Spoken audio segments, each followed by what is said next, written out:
Fala galerinha, beleza? Hoje eu tô aqui pra falar sobre Extermínio 3, A Evolução. O filme que estreou ali já há um tempinho, né?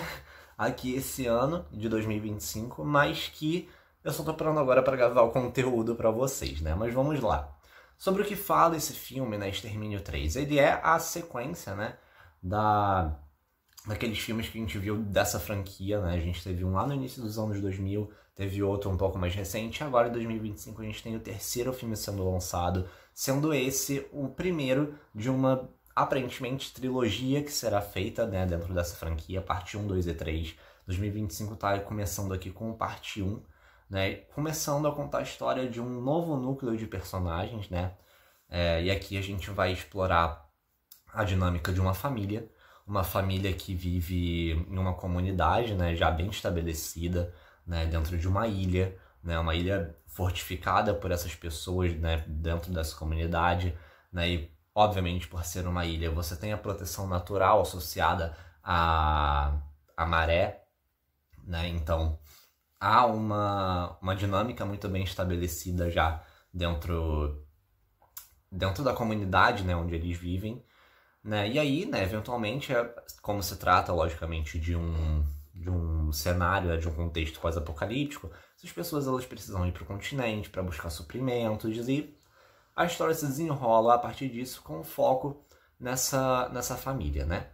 Mas, né, essa família que tem como protagonista o filho, né, a criança de 12 anos, o pai, que é uma dessas pessoas que vai em busca de suprimentos, e a mãe que está doente, ela não consegue muito bem sair de casa, ela sente muitas dores, né? Enfim, a história ela vai se desenrolando a partir disso, né? Eu acho que a primeira coisa que eu preciso falar aqui sobre esse filme é que ele faz jus ao título, tá? Extermínio 3, A Evolução, né? A palavra evolução, ela é notória, né? Porque ela foi escolhida aqui, né? Porque ao passo que no primeiro e no segundo filme, né, que já foram lançados há um tempinho, né? Nesse terceiro a gente consegue ver de fato uma evolução, né, das pessoas infectadas por esse vírus, né, das pessoas que estão ali, né, para servir de contexto dentro desse cenário pós-apocalíptico, né? Então você vê que há uma evolução dentro dos infectados. Isso é nítido e que difere, né, dos filmes anteriores, tá? Então faz jus ao título, mas ao mesmo tempo eu acho que isso, além de poder ter sido melhor explorado, eu acho que em contrapartida, né, você tem um filme que apresenta um ritmo muito inconsistente, tá? Em relação a toda a sua duração. Se você for dividir em primeiro, segundo e terceiro ato, eu diria que o primeiro ato e até o início ali do segundo ato, você tem um filme muito lento, muito lento. Mas eu acho que isso também é uma escolha narrativa aqui, né? Porque esse filme ele se trata, como eu falei, do primeiro de uma trilogia, né? Então ele tem um caráter nitidamente mais introdutório, né? Não só reintrodutório no caso, né? Pra gente ser reapresentado a esse mundo pós-apocalíptico dessa franquia, mas também pra gente ser apresentado a esses personagens, a esse novo núcleo de personagens, a essa nova comunidade, né? Então você tem muitas novidades e ao mesmo tempo tem que resgatar a memória que a gente tem dentro dessa franquia, né? Mas, né, a gente tem esse caráter introdutório, né, que ao mesmo tempo em que você tem ali metade do filme, né, com esse ritmo lento, né, que eu não vou dizer que ele é cansativo, tá? Mas que você percebe que as coisas demoram para acontecer, mas é exatamente por essa escolha narrativa de caráter introdutório. Mas aparentemente depois disso, o filme ele parece engatar, né? Ele parece virar uma chave ali em determinado momento, e é nítido quando isso acontece, né? Mas eu não vou dar detalhes, lógico, sobre o que acontece. Mas é nítido quando essa chave é virada e aí as coisas começam a acontecer. As coisas mais interessantes, os desenvolvimentos e os desenrolares daqueles arcos começam a ganhar novas dimensões, né? Os personagens começam a tomar de fato atitudes mais críticas e mais significativas para o andar da história. Então as coisas de fato começam a acontecer mais ali para a segunda metade do segundo arco, né? Mas que eu acho isso bom e ruim, né? A parte ruim eu já falei, que é a parte do ritmo lento, né, do ritmo inconsistente que isso dá ao filme, mas eu acho bom, né, porque quando as coisas de fato começam a acontecer, você começa a entender por que que isso tudo foi feito. Sim, o caráter introdutório é por causa de uma franquia um pouco maior, né, porque ele está inserido em uma trilogia, então você precisa de uma fundação, de uma base introdutória bem estabelecida, ok. Mas você cai nessa armadilha. Você cai nessa armadilha de roteiro, de texto mais lento no início e que fica um pouco mais, talvez acelerado, um pouco acelerado quando a gente compara, né, da segunda metade pra frente, né. Mas eu acho que você tem atributos aqui que a gente precisa ressaltar também, né, dentro, não só o ritmo, né, mas dentro dessas escolhas narrativas. Eu acho que também uma armadilha que o filme acabou caindo por conta disso foi a relação do filho com a mãe doente, sabe? Porque dentro desses cenários pós-apocalípticos, né, que a gente está cansado de assistir já, a gente sabe que a parte dos zumbis, dos infectados, elas servem muito mais e muito melhor até como um contexto, como uma problemática dentro da qual os personagens ali inseridos vivem, né? Mas o que de fato a gente quer ver é as relações interpessoais.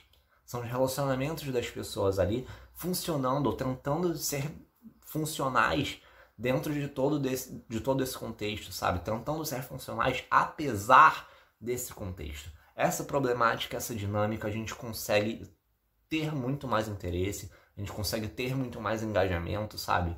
Eu acho que funciona melhor quando a gente consegue enxergar um filme dentro desse contexto de cenário pós-apocalíptico dessa forma. E em Extermínio 3, A Evolução, essa relação, como eu falei, do filho com a mãe doente, ela começa a ser melhor explorada um pouco mais à frente do filme, tá? Mas eu diria que ele é o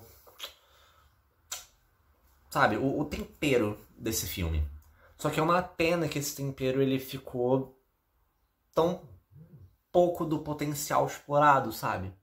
Você ficou com aquele gostinho de quero mais, você ficou com aquela sensação de que eu poderia e eu queria ter visto mais da relação do filho com a mãe, sabe?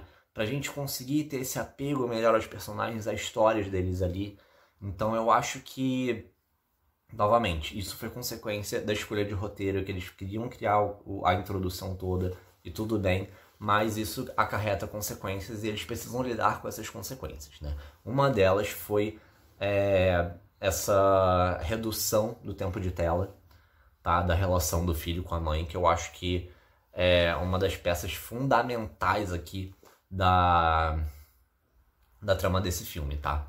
Dito isso, né, voltando a falar um pouquinho dos zumbis, eu acho que eles pecam um pouco aqui na maquiagem, tá? Eu acho que fica muito, em muitos momentos, aparentemente amadora, tá? Não queria usar essa palavra, mas foi a que me veio agora. Então, eu acho que em muitos momentos ela fica aparentemente amadora, tá? Mas apesar disso, eu acho que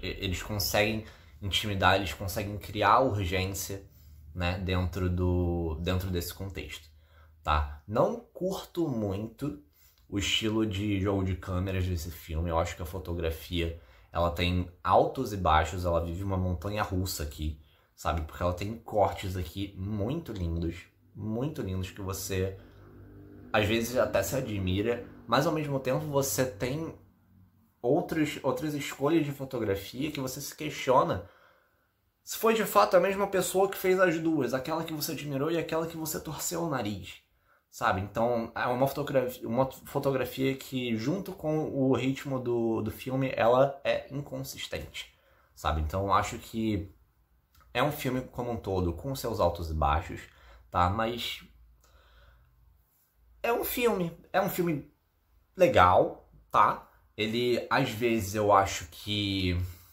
ele tenta se levar a sério demais, e aí quando ele tenta fazer uma brincadeira ali um pouco mais de lúdica, ele acaba se perdendo um pouco, passando um pouco do ponto. Então eu acho que esse equilíbrio também tá um pouco defasado aqui nesse filme. Mas eu acho que é um filme que, dado o caráter introdutório que tem, eu acho que ele cumpre muitas funções das quais ele se propõe. Não todas, mas muitas delas, tá?